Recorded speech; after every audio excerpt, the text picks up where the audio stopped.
Forimark Pollinator Simulizi. Karibu kwenye nyumba ya hadithi. Hapa tunasimulia simulizi za mapenzi, maisha, maumivu na matumaini zilizosukwa kwa hisia, heshima na uhalisia wa maisha ya kila siku. Kila simulizi ni kazi asilia, ikilenga kugusa moyo, kufundisha na kuacha alama ya kudumu. Jiunge, sikiliza na ruhusu hadithi zikuchavushe. Shamba Bora, The Harvest of Motherhood. Simulizi hii haikuandikwa kwa haraka wala haikuandikwa kwa anasa. Imeandikwa kwa maisha.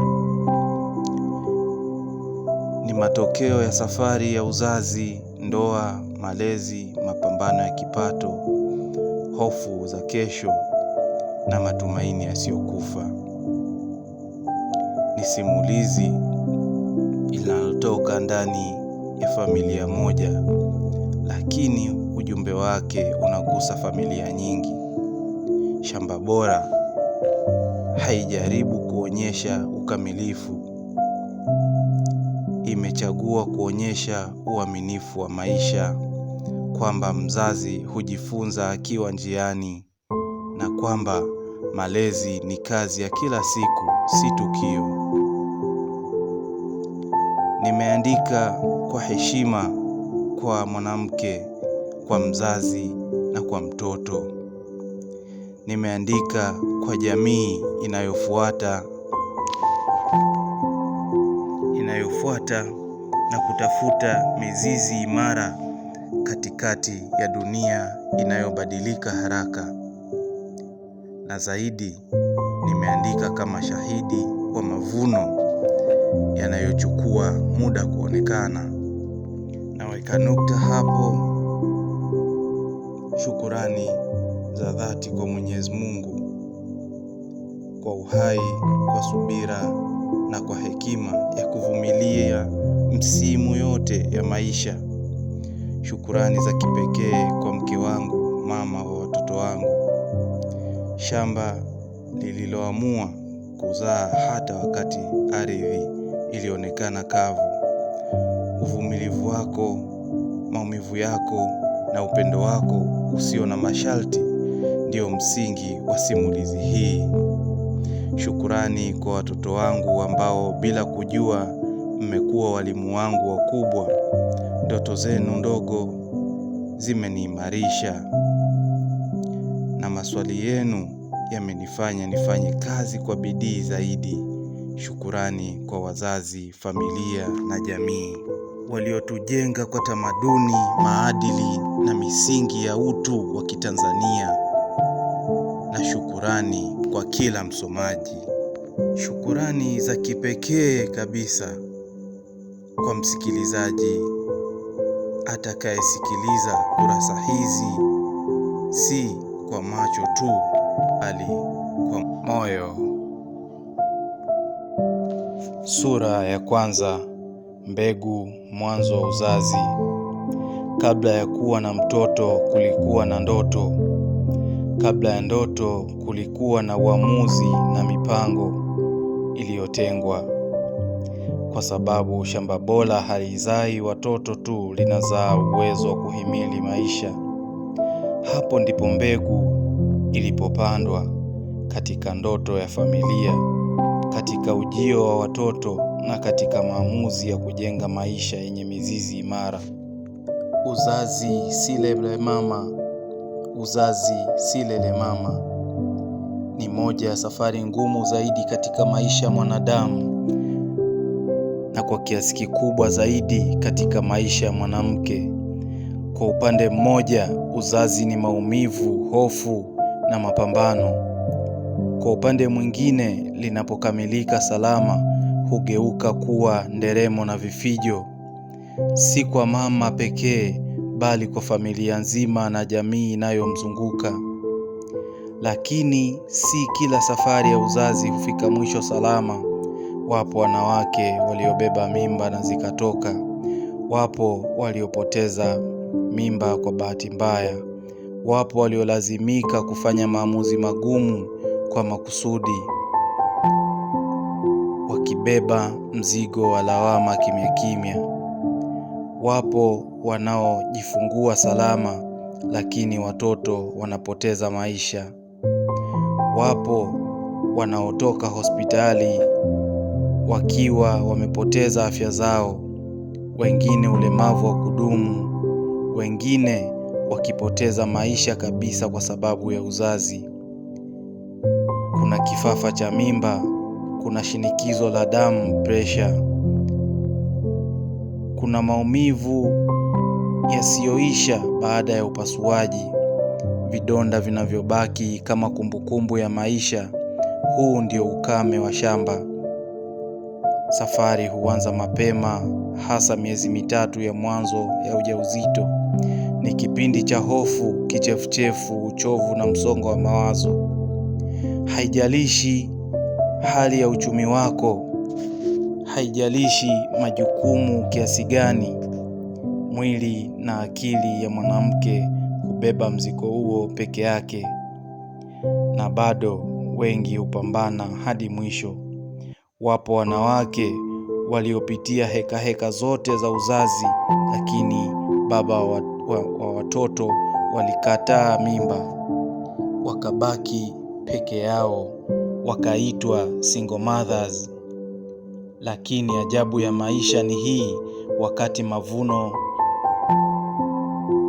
wengi wao hujirejesha, huinuka na kuendelea kulea mazao yao kwa ujasiri mkubwa. Maisha ya familia yanahitaji kujikana, yanahitaji kupambana na kujitoa, hasa kutoka kwa mwanamke. Ingawa mara nyingi mwanamke huitwa chombo dhaifu, ukweli ni kwamba mwanamke ni moja ya viumbe bora zaidi ambavyo Mungu alivibariki ulimwenguni, na kupitia yeye alimbariki pia mwanaume. Kuna nyakati mwanamke hulazimika kula vitu visivyo vya kawaida. Kuna nyakati hunusa harufu za ajabu. Yote hayo kwa sababu moja tu: ili mgeni afike salama na wengi wafurahi kwa maumivu yake. Hivyo basi, shukurani na pole ziende kwa wanawake wote duniani. Kwa kujitoa kwao, dunia imejaa madaktari, wahandisi, marubani, walimu, viongozi na watu wa kila aina. Kwa maumivu yao, ulimwengu umeendelea kuwa na maana na furaha. Na kwa wale waliotamani kupata watoto lakini hawakubahatika, au bado wanasubiri, maombi yetu yaende kwa Muumba wa ulimwengu. Mungu hajawasahau. Ipo siku atawajibu kwa njia yake. Na hata ikitokea safari hiyo haikufika salama pale ulipotamani, piga goti, mshukuru Mungu, kwa sababu hapo waliokosa mama. Na ni jukumu letu sote kama jamii kuwa sehemu ya kulea na kuwalinda. Hapa ndipo tunapojifunza kwamba uzazi si lele mama, ni mvua na ukame kwa wakati mmoja. Ni maumivu yanayozalisha furaha, na shamba halisi hupimwa kwa uvumilivu wake, si kwa urahisi wake. Hapa tuvute pumzi kidogo na kutafakari, huku tukijiuliza, je, safari hii huishia tu mtoto anapozaliwa? Hapana. Baada ya kujifungua, wengi hudhani safari imeisha, lakini kwa mwanamke, hapo ndipo safari nyingine huanza. Mtoto ameshafika, vigelegele vimesikika, hongera zimetolewa, lakini ardhi imechoka. Mwili wa mwanamke hubaki na alama za mapambano, maumivu ya kushona, maumivu ya kukata kwa upasuaji, mikazo ya tumbo inayokumbusha kwamba uhai haukuja kwa bei rahisi. Lakini zaidi ya mwili kuna uchovu na akili. Kuna usingizi uliokatika. Kuna mawazo yanayokimbizana. Kuna hofu isiyo na jina. Je, nitakuwa mama wa aina gani? Je, nitamudu? Hapa ndipo shamba linahitaji kupumua. Wengi huona mtoto akicheka, lakini hawaoni mama anayelia kimya kimya usiku. Wengi huona mikono midogo, lakini hawaoni mgongo unaouma kwa kubeba muda mrefu. Hapa ndipo mwanamke hujifunza kuvaa tabasamu juu ya uchovu. Baada ya uzazi, mahusiano nayo hubadilika. Mke hubadilika, mume hubadilika, na kama hakuna mazungumzo, ukimya huanza kuota mizizi. Mwanamke anahitaji zaidi ya maneno ya hongera. Anahitaji kueleweka, anahitaji msaada, anahitaji kuhakikishiwa kwamba bado ni mpenzi, si mlezi pekee. Lakini mara nyingi jamii huendelea mbele kana kwamba hakuna kilichotokea. Majukumu hurudi, matarajio huongezeka, na mwanamke hulazimika kusimama tena, hata kama ardhi yake bado inahitaji mvua. Hapa ndipo nguvu ya mwanamke huonekana kwa ukimya. Anaendelea kulea, anaendelea kupenda, anaendelea kujitoa, hata pale anapojihisi mtupu.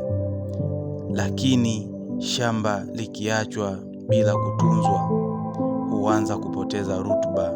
Ndiyo maana familia inahitaji kusimama pamoja baada ya uzazi. Mume anahitaji kushuka kwenye shamba.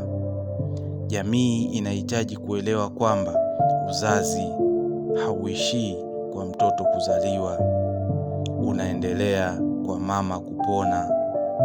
Kumsaidia mwanamke baada ya kujifungua si upendeleo, ni wajibu, ni uwekezaji wa familia, ni heshima kwa uhai uliokuja, kwa sababu ardhi iliyochoka ikipumzishwa, ikimwagiwa maji, ikiheshimiwa, huzaa tena kwa upendo mkubwa zaidi. Tujiulize tena swali na kutafakari. Je, baada ya uzazi shamba linahitaji shangwe? La hasha, baada ya uzazi shamba halihitaji shangwe zaidi. Linahitaji uelewa, linahitaji uvumilivu, linahitaji mikono ya pamoja.